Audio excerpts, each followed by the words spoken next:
RSSന്റെ 100ാം വാർഷികമാകുമ്പോഴേക്കും India Hindu രാഷ്ട്രമായിരിക്കും എന്ന് പറഞ്ഞവർ സാമൂഹ്യ മാധ്യമങ്ങൾ അവരുടെ മുഖത്തേക്ക് ചൂണ്ടിക്കൊണ്ട് ഞാൻ പറയുകയാണ്, നിങ്ങൾ ഇത് കാണണം, നിങ്ങൾ ഇത് കാണൂ എന്നാണ് ആ കാര്യത്തിൽ പറയാനുള്ളത്. ഇന്ത്യ എന്താണ് ചിന്തിക്കുന്നത് എന്ന് നമുക്ക് പറയാനുള്ളത് ഒന്ന് മാത്രമാണ്, ഇത് ഇന്ത്യയാണ്. ഇന്ത്യയുടെ നാനാത്വമുണ്ട്. അതിന് ചോദ്യം ചെയ്തുകൊണ്ട് ഏകകക്ഷി രൂപത്തിലേക്ക്, ഏകശിലാരൂപത്തിലേക്ക് ഇന്ത്യ എന്ന സംസ്കൃതിയെ നിങ്ങൾക്ക് മാറ്റിപ്പണിയാം എന്ന് നിങ്ങൾ വിചാരിക്കുന്നുണ്ടെങ്കിൽ നിങ്ങൾ വിഡ്ഢികളുടെ സ്വർഗത്തിലാണ് എന്ന് പറയുന്ന ഒരു ജനവിധിയാണ്. ജീവൽ പ്രശ്നങ്ങൾ, വിശപ്പ്, പട്ടിണി, തൊഴിലില്ലായ്മ, ദാരിദ്ര്യം, ഇതിലേക്ക് ജനങ്ങൾ പതുക്കെ കണ്ണു തുറക്കുന്നു എന്നതുകൂടിയാണ് ഈ തെരഞ്ഞെടുപ്പ് മുന്നോട്ട് വെക്കുന്ന ഏറ്റവും പ്രധാനപ്പെട്ട കാര്യം. വർഗീയതയുടെ മുന്നിൽ ഒരു രാജ്യം ഒരു നിയമം എന്നുള്ള നിലയിൽ നിങ്ങൾ നിയമങ്ങൾ നടപ്പാക്കാൻ തുടങ്ങി. ഒരു രാജ്യം ഒരു ഭാഷ എന്നത് നിങ്ങൾ അടിച്ചേൽപ്പിക്കാൻ തുടങ്ങി. ഒരു രാജ്യം ഒരു സംവിധാനം എന്നുള്ള രീതിയിലേക്ക്, ഒരു മതം എന്നുള്ള രീതിയിലേക്ക് നിങ്ങൾ കൊണ്ടുവരാനുള്ള പദ്ധതികളുമായി നിങ്ങൾ മുന്നോട്ട് പോകുന്നു.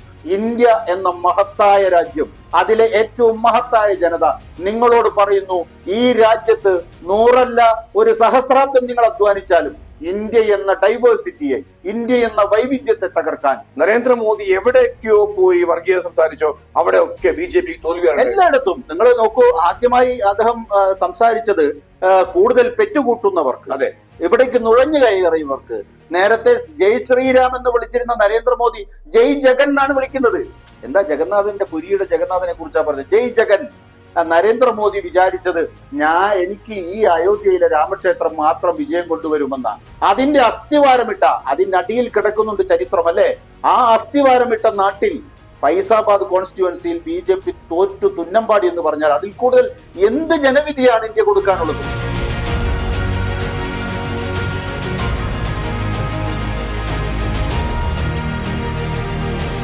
വിനോദ, RSSന്റെ 100ാം വാർഷികം അല്ലെ, 2025 വരെയാണ് ആണല്ലേ. ഇനിയിപ്പോ എങ്ങനെ ഹിന്ദുരാജ്യമാക്കും? ഇന്ത്യ ഹിന്ദുരാജ്യമാക്കും എന്ന് വലിയ ഘോഷിച്ച ഈ സംഘപരിവാര പ്രവർത്തകരുണ്ടല്ലോ, അല്ല ഞാൻ ചോദിക്കുന്നു, അവരോട് എന്താ താങ്കൾ പറയാനുള്ളത്? ഏറ്റവും പ്രധാനപ്പെട്ട ഒരു കാര്യം, RSSന്റെ 100ാം വാർഷികമാകുമ്പോഴേക്കും ഇന്ത്യ ഹിന്ദു രാഷ്ട്രമായിരിക്കും എന്ന് പറഞ്ഞവർ സാമൂഹ്യ മാധ്യമങ്ങൾ അവരുടെ മുഖത്തേക്ക് ചൂണ്ടിക്കൊണ്ട് ഞാൻ പറയുകയാണ്, നിങ്ങൾ ഇത് കാണണം, നിങ്ങൾ ഇത് കാണൂ എന്നാണ് ആ കാര്യത്തിൽ പറയാനുള്ളത്. ഇന്ത്യ എന്താണ് ചിന്തിക്കുന്നത് എന്ന് നിങ്ങൾ കാണൂ എന്നാണ് നിങ്ങളോട് പറയാനുള്ളത്. ഇന്ത്യ 100 വർഷം കഴിയുമ്പോഴേക്കും ഹിന്ദു രാഷ്ട്രമായിരിക്കുമെന്നാണ്. ആ തരത്തിലൊക്കെയുള്ള ഒരു ചിന്തയുണ്ടല്ലോ, എന്നെ ഏറ്റവും കൂടുതൽ ആശ്വസിപ്പിക്കുന്നത്, ഞാൻ പറഞ്ഞല്ലോ എനിക്ക് സന്തോഷമല്ല ഉണ്ടായത്, എനിക്ക് ആശ്വാസമാണ് ഉണ്ടായത്. ആ ആശ്വാസം എന്ന് പറയുന്നത് ഇന്ത്യ അതിന്റെ ഒരു ആത്മാവിലേക്ക്, അതിന്റെ ഒരു സ്പിരിറ്റിലേക്ക് തിരിച്ചു വന്നു എന്നുള്ളതാണ്. ഇന്ത്യ ഹിന്ദു രാഷ്ട്രമാകും എന്ന് പറഞ്ഞ പല ആളുകളും നമ്മുടെ സാമൂഹ്യ മാധ്യമങ്ങളിലുണ്ട്. അവരത് വിശ്വസിച്ചതാണ്. പക്ഷെ അവരോട് നമുക്ക് പറയാനുള്ളത് ഒന്ന് മാത്രമാണ്, ഇത് ഇന്ത്യയാണ്. ഇന്ത്യയുടെ നാനാത്വമുണ്ട്. അതിന് ചോദ്യം ചെയ്തുകൊണ്ട് ഏകകക്ഷി രൂപത്തിലേക്ക്, ഏകശിലാരൂപത്തിലേക്ക് ഇന്ത്യ എന്ന സംസ്കൃതിയെ നിങ്ങൾക്ക് മാറ്റിപ്പണിയാം എന്ന് നിങ്ങൾ വിചാരിക്കുന്നുണ്ടെങ്കിൽ നിങ്ങൾ വിഡ്ഢികളുടെ സ്വർഗത്തിലാണ് എന്ന് പറയുന്ന ഒരു ജനവിധിയാണ് ഇന്ത്യയിലെ സാധാരണക്കാർ 2024 ഒരു വർഷം താഴെ നിന്നുകൊണ്ട് ഇപ്പോൾ നിങ്ങൾക്ക് മുമ്പാകെ വെച്ചിരിക്കുന്നത്, നിങ്ങളോട് വായിക്കാൻ പറയുന്നത്, നിങ്ങളോട് അതിലൂടെ കണ്ണോടിക്കാൻ പറയുന്നത് എന്ന് മാത്രമാണ് ആ കാര്യത്തിൽ സൂചിപ്പിക്കാനുള്ളത്. കാരണം ഒരു രാജ്യം ഒരു നിയമം എന്നുള്ള നിലയിൽ നിങ്ങൾ നിയമങ്ങൾ നടപ്പാക്കാൻ തുടങ്ങി. ഒരു രാജ്യം ഒരു ഭാഷ എന്നത് നിങ്ങൾ അടിച്ചേൽപ്പിക്കാൻ തുടങ്ങി. ഒരു രാജ്യം ഒരു സംവിധാനം എന്നുള്ള രീതിയിലേക്ക്, ഒരു മതം എന്നുള്ള രീതിയിലേക്ക് നിങ്ങൾ കൊണ്ടുവരാനുള്ള പദ്ധതികളുമായി നിങ്ങൾ മുന്നോട്ട് പോകുന്നു. നിങ്ങൾ നേരത്തെ പറഞ്ഞതാണ്, അക്കാര്യത്തിൽ സംശയമൊന്നുമില്ല. നിങ്ങൾ മൂടി വെച്ചുകൊണ്ടൊന്നുമല്ല അത് ചെയ്യുന്നത്. പക്ഷേ നിങ്ങൾ പഠിക്കാതെ പോകുന്നത്, നിങ്ങൾ അറിയാതെ പോകുന്നത്, നിങ്ങൾ ഉൾക്കൊള്ളാതെ പോകുന്നത്, നിങ്ങൾ ഇന്ത്യയിലാണ്, ഇന്ത്യയെക്കുറിച്ചാണ് നിങ്ങൾ ഇത് പറയുന്നത് എന്നതാണ്. നിങ്ങൾ സംസാരിക്കുന്നത് ഇന്ത്യ എന്ന് പറയുന്ന ബഹുസ്വര സമൂഹത്തെ കുറിച്ചാണ് എന്നത് നിങ്ങൾ മറന്നു പോകുന്നു. അതുകൊണ്ട് തന്നെ തികച്ചും പ്രാക്ടിക്കലായ, തികച്ചും അപ്രായോഗികമായ ഒരു ആശയത്തെ പിൻപറ്റിക്കൊണ്ടാണ് നിങ്ങൾ കടന്നു പോകുന്നത് എന്ന തിരിച്ചറിവ് നിങ്ങൾക്ക് ഉണ്ടാകുന്നില്ലെങ്കിൽ ആ തിരിച്ചറിവിലേക്കൊന്ന് കണ്ണോടിക്കാൻ ഒരു അവസരം കൂടി തരികയാണ് ഇന്ത്യ എന്ന മഹത്തായ രാജ്യം, അതിലെ ഏറ്റവും മഹത്തായ ജനത നിങ്ങളോട് പറയുന്നു, ഈ രാജ്യത്ത് 100 ഒരു സഹസ്രാബ്ദം നിങ്ങൾ അധ്വാനിച്ചാലും ഇന്ത്യ എന്ന ഡൈവേഴ്സിറ്റിയെ, ഇന്ത്യ എന്ന വൈവിധ്യത്തെ തകർക്കാൻ, ഇന്ത്യ എന്ന ബഹുസ്വരതയെ തകർക്കാൻ നിങ്ങൾക്കാവില്ല എന്ന വലിയ സൂചന ഈ രാജ്യത്തെ ജനങ്ങൾ നിങ്ങൾക്ക് മുമ്പാകെ വെക്കുന്നു എന്നതാണ് ഏറ്റവും പ്രധാനപ്പെട്ട കാര്യമായി ഈ തെരഞ്ഞെടുപ്പിന്റെ വേർഡിക്റ്റിനെ, ഈ തെരഞ്ഞെടുപ്പിന്റെ ജനവിധിയെ നമുക്ക് വിലയിരുത്താൻ കഴിയുന്നത് എന്നതാണ് ബാബു ഏറ്റവും പ്രധാനപ്പെട്ട കാര്യം. അതായത് പ്രത്യേകം ശ്രദ്ധിക്കേണ്ട വിഷയം, നരേന്ദ്രമോദി എവിടേക്കോ പോയി വർഗീയത സംസാരിച്ചോ അവിടെയൊക്കെ BJP തോൽവിയാണ്. എല്ലായിടത്തും നിങ്ങൾ നോക്കൂ, ആദ്യമായി അദ്ദേഹം സംസാരിച്ചത് കൂടുതൽ പെറ്റുകൂട്ടുന്നവർക്ക്, അതെ, ഇവിടേക്ക് നുഴഞ്ഞു കയറിയവർക്ക് വേണ്ടി കാര്യങ്ങൾ ചെയ്യാൻ പോവുകയാണ് കോൺഗ്രസ് എന്ന് പറഞ്ഞ രാജസ്ഥാനിൽ നിന്ന അവസ്ഥ. രാജസ്ഥാനിൽ മുഴുവൻ സീറ്റുകളും BJPക്ക് ഉണ്ടായിരുന്ന രാജസ്ഥാനിൽ ഇന്ന് വലിയ പോരാട്ടം നടത്തി കോൺഗ്രസ് അതിശക്തമായി സീറ്റുകൾ പിടിച്ചെടുക്കുന്ന നിലയിലേക്ക് വന്നു. മറ്റൊന്ന് പറഞ്ഞത് മഹാരാഷ്ട്രയിൽ. എന്താ മഹാരാഷ്ട്രയിൽ ഇന്നത്തെ അവസ്ഥ? മഹാരാഷ്ട്രയിൽ പൊട്ടിപ്പൊളിഞ്ഞിരിക്കുന്നു. അവിടെ ഇന്ന് പൊളിഞ്ഞതിൽ നിന്ന് വീണ്ടും അപ്പുറത്തേക്ക് മുറിച്ച് തങ്ങളോടൊപ്പം ചേർത്ത കക്ഷികൾ വീണ്ടും ഒരുമിച്ച് കുത്തിയൊലിച്ച് തിരിച്ചു പോകാൻ വേണ്ടി നിൽക്കുകയാണെന്നുള്ള വാർത്തയാണ് ഇന്ന് വന്നുകൊണ്ടിരിക്കുന്നത് മഹാരാഷ്ട്രയിൽ നിന്ന്. അതുപോലെ തന്നെ UP അവിടെ ചെന്ന് ബുൾഡോസർ കൊണ്ടുവന്ന് രാമക്ഷേത്രം തകർക്കുമെന്ന് പറഞ്ഞ് UPയുടെ ഇന്നത്തെ അവസ്ഥ എന്താ? രാമൻ പോയില്ലേ ബാബു, രാമൻ പോയില്ലേ? നരേന്ദ്രമോദിയോട് സല്യൂട്ട് കൊടുത്ത് സലാം പറഞ്ഞു പോയില്ലേ? ആ രാമൻ ഉണ്ടോ ഇന്ന് BJPയുടെ കയ്യിൽ? രാമൻ കുടികൊള്ളുന്നു എന്ന് വിശ്വസിക്കുന്ന ഈ RSSകാർ തന്നെ വിശ്വസിക്കുന്ന അയോധ്യ, ഫൈസാബാദ് കോൺസ്റ്റിറ്റ്യുവൻസി ഇന്ന് BJPയുടെ കയ്യിലല്ല. BJP തോൽപ്പിച്ചിരിക്കുന്നു. വാരണസി ഇതാ ജഗന്നാഥന്റെ ആളാണെന്നൊക്കെ പറഞ്ഞു വന്ന നരേന്ദ്രമോദി ഒടുവിൽ എന്ത് സംഭവിച്ചു? കഴിഞ്ഞ ദിവസം ഇന്നലെ NDAയുടെ യോഗത്തെ മുമ്പാകെ നരേന്ദ്രമോദിയുടെ പ്രസ് മീറ്റ് ഉണ്ടായിരുന്നല്ലോ. പ്രസ് മീറ്റ് അല്ല, അദ്ദേഹം പത്രക്കാരോട് അദ്ദേഹത്തിന്റെ പ്രഭാഷണം. ആ പ്രഭാഷണത്തിന് മുമ്പാകെ നേരത്തെ ജയ് ശ്രീരാം എന്ന് വിളിച്ചിരുന്ന നരേന്ദ്രമോദി ജയ് ജഗൻ എന്നാണ് വിളിക്കുന്നത്. എന്താ ജഗന്നാഥന്റെ പുരിയുടെ ജഗന്നാഥനെ കുറിച്ചാണ് പറഞ്ഞത്, ജയ് ജഗൻ. അങ്ങനെ തരാതരം മാറ്റി പറയുന്ന രീതിയിലേക്ക് എന്തായാലും ഇന്ത്യൻ ജനത എത്തിയല്ലോ. ജയ് ശ്രീരാം വിളിക്കാൻ പറ്റാത്ത രീതിയിലേക്ക്. വിളിക്കാൻ പറ്റില്ലെന്നേ. അയോധ്യ പൊളിഞ്ഞു. അയോധ്യയിൽ ജനുവരി 21 പ്രാണപ്രതിഷ്ഠ നടത്തിയ നരേന്ദ്രമോദി വിചാരിച്ചത് എനിക്ക് ഈ അയോധ്യയിലെ രാമക്ഷേത്രം മാത്രം വിജയം കൊണ്ടുവരുമെന്ന. അതിന്റെ അസ്ഥിവാരമിട്ട, അതിന്റെ അടിയിൽ കിടക്കുന്നുണ്ട് ചരിത്രം അല്ലേ? ആ അസ്ഥിവാരമിട്ട നാട്ടിൽ ഫൈസാബാദ് കോൺസ്റ്റിറ്റ്യുവൻസിയിൽ BJP തോറ്റു തുന്നമ്പാടി എന്ന് പറഞ്ഞാൽ അതിൽ കൂടുതൽ എന്ത് ജനവിധിയാണ് ഇന്ത്യ കൊടുക്കാനുള്ളത്?